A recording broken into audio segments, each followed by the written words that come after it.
हुकूमत करता था। उसकी दो मलका थी। छोटी मलका इस तरह रहमदिल थी कि उसके तीन बच्चे थे, जबकि बड़ी मलका औलाद की नेमत से महरूम थी। बादशाह छोटी मलका और उसके बच्चों से बहुत प्यार करता था, जिसकी वजह से बड़ी मलका छोटी मलका से हसद करती थी। एक दिन उसने अपनी सौकन और उसके बच्चों से निजात हासिल करने के लिए साजिश तैयार की, जिसके लिए महल के एक मुलाजिम को भी साथ मिला लिया। एक रोज जब तीनों बच्चे बाग में खेल रहे थे और उस वक्त वहां उनके सिवा कोई नहीं था, मुलाजिम बच्चों के पास आया और उनसे कहा कि आओ मैं तुम्हें पूरे बाग की सैर कराता हूँ। बच्चे बहुत खुश हुए और मुलाजिम के साथ चल दिए। वो बच्चों को बाग के दूसरे कोने में ले गया, जो महल से काफी फासले पर था। वहां उसने पहले ही से एक बड़ा घड़ा खोदा हुआ था। जब बच्चे इस घड़े के पास पहुंचे तो मुलाजिम ने तीनों को उसमें धक्का देकर उसे मिट्टी से भर दिया। बच्चों को जिंदा दफनाने के बाद महल में वाक़ई अपने क्वार्टर में जाकर उसने अपना हुलिया ठीक किया। एक घंटे बाद उसे बादशाह की रिहाइश से चीखों पुकार की आवाजें आने लगी।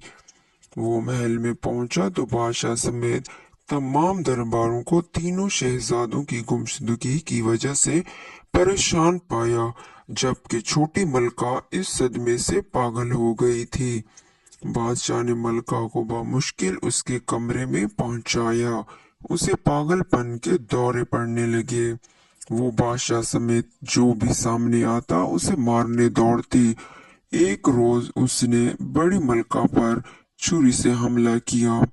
मुलाजमों ने बड़ी मुश्किल से उसे काबू में करके बड़ी मलका की जान बचाई। इस वाक़े के बाद बादशाह ने मुलाजमों को हुक्म दिया कि वो मलका को महल से बाहर निकाल कर कहीं दूर छोड़ आए। यूं छोटी मलका को महल बदर कर दिया गया। वो दिन भर शहर की गलियों में घूमती फिरती, जबकि बच्चे उसके पीछे पत्थर लेकर दौड़ते। रात को वो किसी मकान के चबूतरे पर सो जाती। एक रोज वजीर बाग में चहलकदमी करते हुए उसके आखिरी हिस्से में पहुंच गया। वहां उसने अजीबो गरीब पौधा देखा, जिस पर तीन बहुत ही खुशनुमा फूल खिले हुए थे। वो इसके करीब गया, चाहता था कि हाथ बढ़ाकर तीनों फूल तोड़ ले कि उसे फूलों में से आवाज सुनाई दी, तुम हमें तोड़ना चाहते हो, हम ऊंचे होते जाएंगे, किसी के हाथ न आएंगे, बादशाह सलामत आएंगे तो हम उनके हाथ में जाएंगे। ये सुनकर वजीर दौड़ा दौड़ा बादशाह के पास गया और उसे पूरा माजरा सुनाया।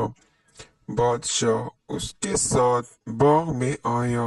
उसे भी ये तीनों फूल बहुत प्यारे लगे। उसने उससे काबिल इस तरह के फूल कभी नहीं देखे थे। उसने पौधे के पास पहुंचकर फूल तोड़ने के लिए हाथ बढ़ाया ही था कि उनमें से आवाज आई, हम ऊंचे होते जाएंगे, किसी के हाथ न आएंगे, बड़ी मलका आएगी तो हम उनके पास जाएंगे।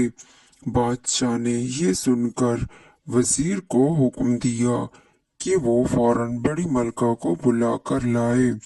वजीर महल में गया और मलका के पास जाकर उसे सारी बात बताई और उसे बादशाह के हुक्म के बारे में भी बताया। बड़ी मलका ये सुनकर बहुत खुश हुई कि फूलों ने उसे बुलाया है। जब बड़ी मलका फूलों के पास गई और उन्हें पकड़ने लगी तो फूलों में से फिर आवाज आई, हम ऊंचे होते जाएंगे, हम किसी के हाथ न आएंगे, छोटी मलका आएंगी तो हम उनके हाथ आएंगे। बादशाह ने ये सुना तो वो बहुत परेशान हुआ, क्योंकि छोटी मलका को महल से निकाल दिया था। बादशाह ने अपने मुलाजिमीन को भेजा कि वो मलका को ढूंढे। जल्द ही छोटी मलका मिल गई और उसे बाग में लाया गया। जैसे ही छोटी मलका ने फूलों को हाथ लगाया तो वो फूल बच्चों में तब्दील हो गए। छोटी मलका अपने बच्चों को देखकर बहुत खुश हुई। बादशाह ने जब बच्चों से तफसील पूछी तो उन्होंने बताया कि उन्हें मुलाजिम यहाँ लाया था और उसने हमें गड्ढे में फेंक कर जिंदा दफनाया था। उसी वक्त यहाँ से एक परी गुजर रही थी। उसने हमें फूल बना दिया और कहा कि जब वजीर यहाँ से गुजरेगा तो तुम उसे ये कहना। ये सुनकर बादशाह ने मुलाजिम को बुलाया और उससे पूछा कि तूने ऐसा क्यों किया।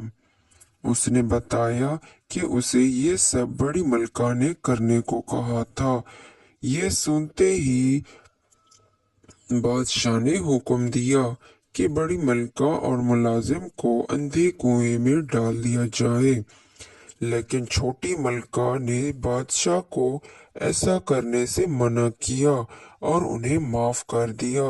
बादशाह ने भी उन्हें माफ कर दिया। फिर सब हंसी खुशी रहने लगे।